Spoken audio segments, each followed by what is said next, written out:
Hello friends, welcome to my channel Shaukeen academy. आज फिर से हाजिर हैं आपके सामने। अगर आप लोगों ने मेरा चैनल सब्सक्राइब नहीं किया है तो जल्दी से उसको सब्सक्राइब कर दीजिए। आज हम पढ़ेंगे एनआईओएस का ब्लॉक 503 यूनिट नंबर 4 सुनना और बोलना। ठीक है फ्रेंड्स, चलिए स्टार्ट करते हैं। फर्स्ट क्वेश्चन के साथ सुनने बोलने की प्रक्रिया का महत्वपूर्ण हिस्सा क्या है? सुनना, बोलना, समझना या सूचना ग्रहण करना? तो इसका आंसर होगा फ्रेंड्स समझना। यानी कि सुनने और बोलने की प्रक्रिया में अगर आपको वो चीज समझ में ही नहीं आई तो क्या फायदा उस चीज का, राइट? सुनना माने क्या है? जब हम किसी संवाद को सुनते हैं, जब किसी चीज को सुनोगे तो उसके अर्थ को हम हमेशा एक ही तरीके से नहीं समझ रहे होते हैं। हम अर्थ को दो तरीके से समझते हैं। कितने तरीके से?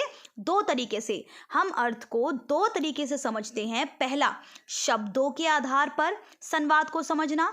यह प्रक्रिया डिकोडिंग के रूप में होती है, जिसमें केवल सुनी जाने वाली ध्वनियों, शब्दों, उपवाक्य, वाक्यों और पाठ के आधार पर ही अर्थ को समझा जाता है। ठीक है फ्रेंड्स, ये बार आपको क्लियर हो गया है?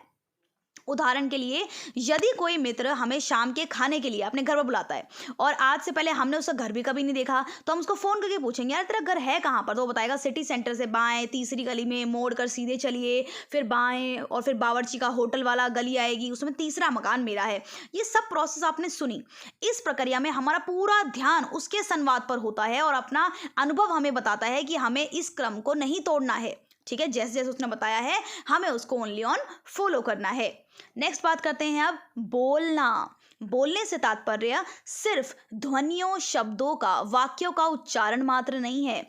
अगर हम बात करें, जिन एच ई सन ने अपनी पुस्तक में आर्टिकुलेट मैमल्स में इंसानों की भाषाई समझ के बारे में काफी विस्तार से बात करी है। ठीक है, ये क्वेश्चन भी बन सकता है कि आर्टिकुलेट मैमल्स बुक जो है वो किसने लिखी है? जिन एच ई सन ने लिखी है। ठीक है, वो बोलते हैं कि बोलते समय हम कई तरह की प्रक्रियाएं एक साथ कर रहे होते हैं। जैसे बोलने से पहले हम अपने दिमाग में ये योजना बनाते हुए चलते हैं कि क्या बात की जाए यार, कि सुनने वाला हमारी कही हुई बात को सही अर्थों में समझ सके। कई बार क्या होता है, हम अपनी बात को अच्छे तरीके से समझा नहीं पाते, सामने वाला बंदा उस चीज़ को गलत चीज़ में उसको समझ लेता है। ठीक है, यही होता होगा आपके साथ भी। कई बार हम बोलना कुछ चाहते हैं, सामने वाला समझ कुछ और लेता है, राइट? हिंदी भाषा में वाक्य की संरचना कैसे होती है? बहुत इजी क्वेश्चन। कर्ता जमा कर्म जमा क्रिया से होती है। बोलने से पहले हमारे दिमाग में योजना बनाते समय यह संरचना सही सही बनती है, इसमें कहीं कोई गड़बड़ी होती ही नहीं है, क्योंकि ठीक है, कर्ता, कर्म और क्रिया। बातचीत के दौरान कौन कौन सी दो प्रक्रियाएं हैं जो साथ साथ चलती हैं? ये है फ्रेंड्स आपकी सुनना और आपकी बोलना। ठीक है, ये क्वेश्चन बहुत इंपॉर्टेंट है। मैंने सारे के सारे इंपॉर्टेंट पॉइंट्स को क्वेश्चन फॉर्म में भी इसमें डाल रखा है ताकि आपको अच्छे से याद हो जाए वो। बातचीत के दौरान कौन कौन सी दो प्रक्रियाएं हैं जो साथ साथ चलती हैं? सुनना और बोलना। याद कर लीजिए। बच्चों को बातचीत का मौका देने से क्या फायदा होगा? वो अपने अनुभवों व विचारों को प्रकट करने में सक्षम होंगे। क्या फायदा होगा बच्चों को बातचीत करने का मौका देने से? वो अपने अनुभवों को और विचारों को प्रकट करने में सक्षम होंगे। ठीक है, ये क्वेश्चंस हैं इसके अंदर, बहुत ही इसके अंदर इजी पॉइंट्स थे, इनके अंदर से भी क्वेश्चन बन जाते हैं। ठीक है, नियमित रूप से कविताएं व गीत सुनकर बच्चे क्या ग्रहण करते हैं? शब्द, ध्वनि, लय या भाषा की बुनियादी संरचना? तो इसका आंसर क्या होगा फ्रेंड्स? भाषा की बुनियादी संरचना। ठीक है फ्रेंड्स, नियमित रूप से कविताएं और गीत सुनकर क्या ग्रहण करते हैं? भाषा की बुनियादी संरचना। नेक्स्ट क्वेश्चन, चित्र दिखाकर बच्चों से ये सवाल पूछा जाना कि पेड़ के नीचे क्या क्या रखा है, उन्हें कौन सा मौका देता है? तर्क करने का, ढूंढने का, कल्पना करने का या फिर संबंध बनाने का? तो बताइए फ्रेंड्स, इसका आंसर क्या होगा? ढूंढने का। ठीक है, पेड़ के नीचे क्या क्या रखा है, तो इससे किस चीज का मिलेगा उनको मौका? ढूंढने का। अगर मैं उनसे पूछती कुएं के पास खड़ी बच्ची रो क्यों रही है, तो इससे किस चीज का मौका मिलता उनको? तर्क करने का। और मैं उनसे पूछती कि पनघट पर खड़ी औरतें क्या बातें कर रही होंगी, तो किस चीज का मौका मिलता उनको? कल्पना करने का।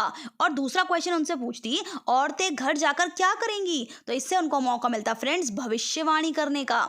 दूसरा क्वेश्चन अगर ये पूछती कि क्या तुम कभी गांव गए हो, यदि हाँ तो तुमने वहां क्या क्या देखा, तो इससे मौका मिलता उनको संबंध बनाने का। ठीक है फ्रेंड्स, सारे ऑप्शंस आपको क्लियर हैं? नेक्स्ट क्वेश्चन, बच्चों को कहानी सुनाने के साथ साथ और क्या जरूरी है? कहानी पढ़वाना, कहानी याद करवाना, कहानी सुनना, हूबहू कहानी करवाना। बताइए फ्रेंड्स, क्या करना ज़रूरी है बच्चों को? कहानी सुनाने के साथ साथ कहानी सुनना भी बहुत ज़्यादा ज़रूरी है। ठीक है फ्रेंड्स, कहानी सुनना और सुनाना। नेक्स्ट क्वेश्चन, बच्चों द्वारा खेल खेल में किसी की नकल उतारना, किसी चीज़ को बढ़ा चढ़ा कर कहना, बहाने बनाना, ये दर्शाता है कि बच्चे में अमुक कौशल है। कौन सा कौशल है? बोलने का कौशल, बातचीत का कौशल, याद करने का कौशल या नाटकीय कौशल? तो आंसर इज नाटकीय कौशल है उस बच्चे के अंदर। ठीक है फ्रेंड्स, बात करते हैं नेक्स्ट टॉपिक अब। भाषाई प्रवीणता में शुद्धता और धारा प्रवाहिता दो तत्व शामिल होते हैं। एक क्वेश्चन आपका यहीं से बन गया कि भाषाई प्रवीणता में क्या चीजें शामिल होती हैं? दो तत्व शामिल होते हैं फ्रेंड्स, एक होती है शुद्धता और एक होती है धारा प्रवाहिता। शुद्धता क्या होती है? वह क्षमता जिसमें सीखने वाला सही व्याकरण और शब्दावली का उपयोग करते हुए वाक्य का सही सही उच्चारण करे, यानी कि सही व्याकरण और शब्दावली का यूज करे, अच्छे से उसका उच्चारण करे, ये कहलाएगी आपकी शुद्धता। प्राथमिक स्तर के बच्चे की शुद्धता का स्तर किसी व्यक्ति के शुद्धता के स्तर से भिन्न होता है। ठीक है, ये तो सिंपल सी बात है भाई। छोटा बच्चा होगा तो थोड़ी उसमें कम व्याकरणिक शुद्धताएं मिलेंगी, राइट। बड़े बंदे को तो भाई सारी चीज़ पता होती है, व्याकरण क्या है, उसकी शब्दावली क्या है, ठीक है, जो साइलेंट वर्ड होते हैं वो क्या होता है, कौन से वर्ड की कौन सी ध्वनि होती है, सारी चीज़ें। भाषाई प्रवीणता के संदर्भ में प्रवाहिता का अर्थ उस क्षमता से है जिसके द्वारा बालक सहजता के साथ बोल ले, पढ़ ले, उसको लिख कर अपने आप को उसको अभिव्यक्त कर पाए। इसमें व्याकरणिक गलतियों की बजाय अर्थ और संदर्भ पर ध्यान केंद्रित किया जाता है। ठीक है, इसके अंदर माना जाता है कि भाई गलतियां करता तो बच्चा अच्छी बात है। ठीक है, नेक्स्ट क्वेश्चन हम बात करते हैं, मुझे कार चाहिए। इस वाक्य में चाहिए क्या है? सहायक क्रिया है, विशेषण है, संज्ञा है या मुख्य क्रिया है? तो बताइए फ्रेंड्स, आपने पढ़े होंगे पूरी ग्रामर अच्छे तरीके से, तो बताइए। लास्ट टाइम में वैसे भी ये आपका एग्जाम आने वाला है, तो इसका आंसर होगा फ्रेंड्स सहायक क्रिया। मुझे कार चाहिए, इस वाक्य में चाहिए क्या है? सहायक क्रिया। वेल डन, आप लोगों ने ये यूनिट बिल्कुल कवर कर ली है। नेक्स्ट यूनिट पे चलते हैं, यूनिट नंबर 5, पढ़ना। ठीक है, प्राथमिक शाला का एक प्रमुख लक्ष्य वहां आने वाले बच्चों को पढ़ने का हुनर सिखाना है। ठीक है, इसीलिए ये महत्वपूर्ण है कि इसकी संभावना को बढ़ाने की दिशा में प्रयास किया जाए। बच्चों को पढ़ना तो आए कम से कम, एटलीस्ट यार। सबसे कठिन इसीलिए है ये पढ़ाना, एक सहज कौशल नहीं है, उसमें कई कौशल और बोध क्षमताएं शामिल होती हैं। पढ़ाना एक सृजनात्मक कार्य है क्योंकि पढ़ने वाला सामने लिखी बातों का हूबहू उच्चारण नहीं करता, बल्कि अपने अनुभवों से उसका अर्थ भी करता है। पढ़ने का मतलब ये नहीं जैसे मैंने मान लो ये वीडियो ही पढ़ रही हूँ, ठीक है, एक मैं पढ़ रही हूँ, एक कोई और बंदा पढ़ रहा है, ठीक है, उसमें पढ़ने के अंदर भी उस चीज़ का जो है बहुत ज़्यादा डिफरेंस होगा। ठीक है, आप खुद पढ़ के देखिएगा उस चीज़ को, क्योंकि मुझे ये सारी चीज़ें समझ में आ रही है तो मैं इसको और अच्छे से एक्सप्लेन कर पा रही हूँ, राइट। लिखे हुए का अर्थ ग्रहण करना ही पढ़ना है। अगर आपने मान लो इंग्लिश पढ़ी लेकिन आपको उसके इंग्लिश के मीनिंग ही नहीं पता, तो आप उसका अर्थ ही नहीं ग्रहण कर पा रहे हो, राइट। पढ़ने का अर्थ है लिखित सामग्री से धारणाओं को गढ़ना, विचारों को आपस में जोड़ पाना और उसे अपनी स्मृति में रखना। ठीक है, लिखित सामग्री से जो भी आपको धारणाएं हैं उसको गढ़ना।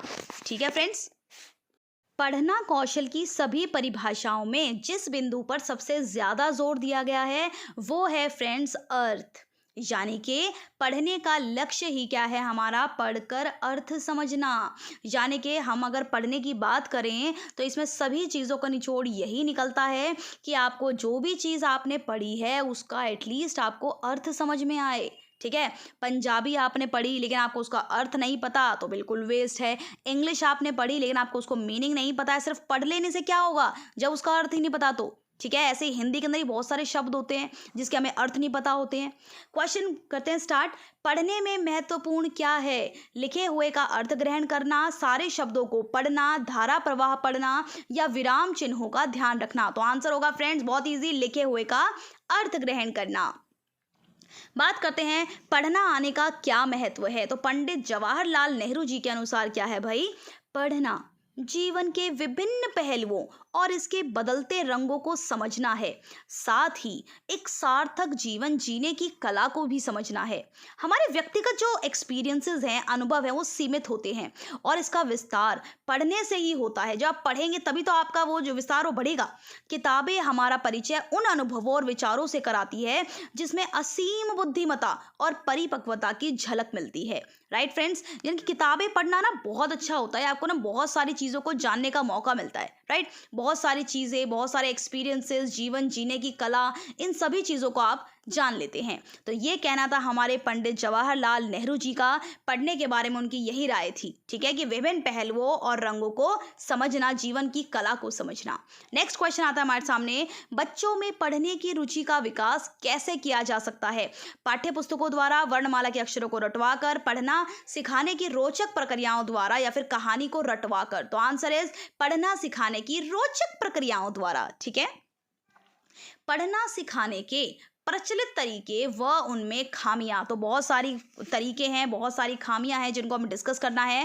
पहला पॉइंट आता है हमारे सामने, पढ़ने के नियमों पर शीघ्र अधिकार का लक्ष्य रखा जाता है। ठीक है, इसके अंदर क्या होगा फ्रेंड्स, कि पढ़ने के जो, ये बिल्कुल बेतुकी बात है, क्योंकि पढ़ने का ना कोई नियम नहीं होता। कम से कम ऐसा तो बिल्कुल नहीं है कि जो पर्याप्त जो है बच्चों को परिभाषित करके बता सके। हम सभी जितने भी पाठक होते हैं जो पढ़ने के लायक होते हैं, वो क्या करते हैं, ज्ञान हासिल कर लेते हैं। किंतु ये ज्ञान पढ़ने के अभ्यास से विकसित होता है, ना कि स्कूल में शिक्षा के द्वारा। ठीक है, जितना बच्चा घर में भी पढ़ सकता है उस चीज़ को, तो वो तो वैसे ही पढ़ना आ जाएगा उसको। ज़रूरी नहीं कि वो स्कूल में शिक्षा लेगा तभी उसको जो है वो आएगा, या फिर नियमों पर शीघ्र अधिकार उसको करना पड़ेगा। ठीक है, तो बहुत ही बेतुकी बात है ये कि नियमों पर शीघ्र अधिकार का यहाँ पर लक्ष्य रखा जाता है। फ्रेंड्स, ये बहुत बेकार चीज़ है।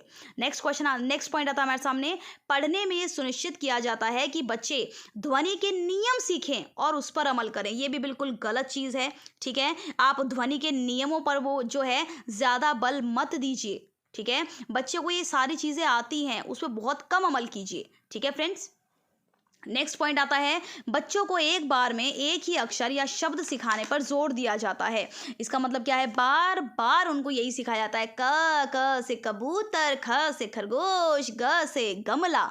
ठीक है, बच्चे को भैया क से मतलब सिर्फ कबूतर ही याद रहता है हमेशा, पूरी जिंदगी। आज हमसे ही सुन लो, हमें क्या पता होता है, ए फॉर एप्पल और क से कबूतर। राइट, क्योंकि हमारे दिमाग में कॉन्सेप्ट हमारे टीचरों ने बिठा दिया था भैया, क से कबूतर, A for apple, B for ball. ठीक है ना, इस तरीके से, यानी कि ना ये बहुत ही बेकार प्रणाली थी।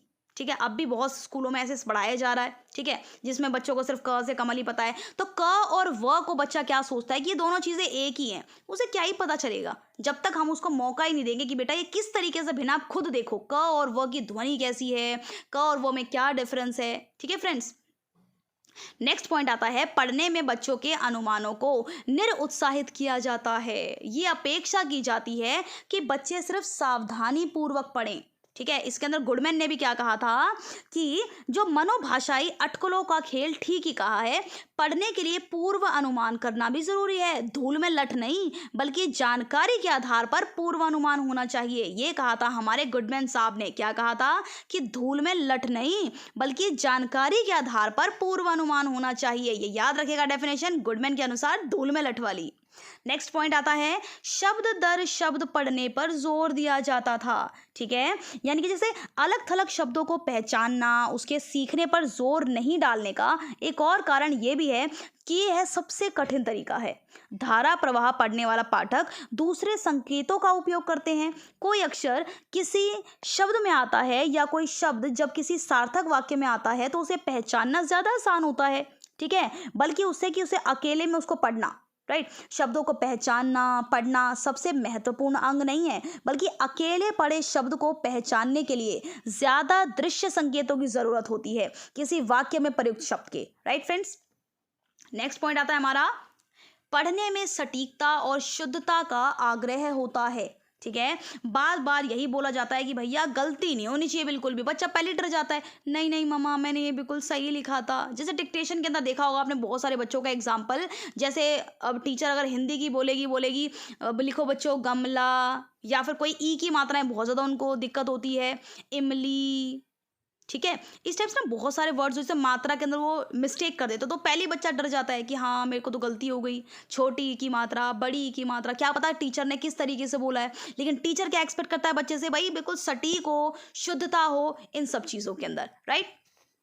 पढ़ते समय गलती होने पर तत्काल टोका जाता है, ये तो बिल्कुल नहीं होना चाहिए। बच्चे को ना मौका देना चाहिए, नहीं बेटा तुम पढ़ो, ठीक है, तुम अच्छे तरीके से पढ़ो और तुम कर सकते हो, राइट। उसको बार बार ना टोका नहीं जाना चाहिए, उससे जो है उसका कॉन्फिडेंस जो है वो लूज हो रहा है बार बार, ठीक है। बच्चा सोच रहा है मुझे तो आता ही नहीं है, ठीक है।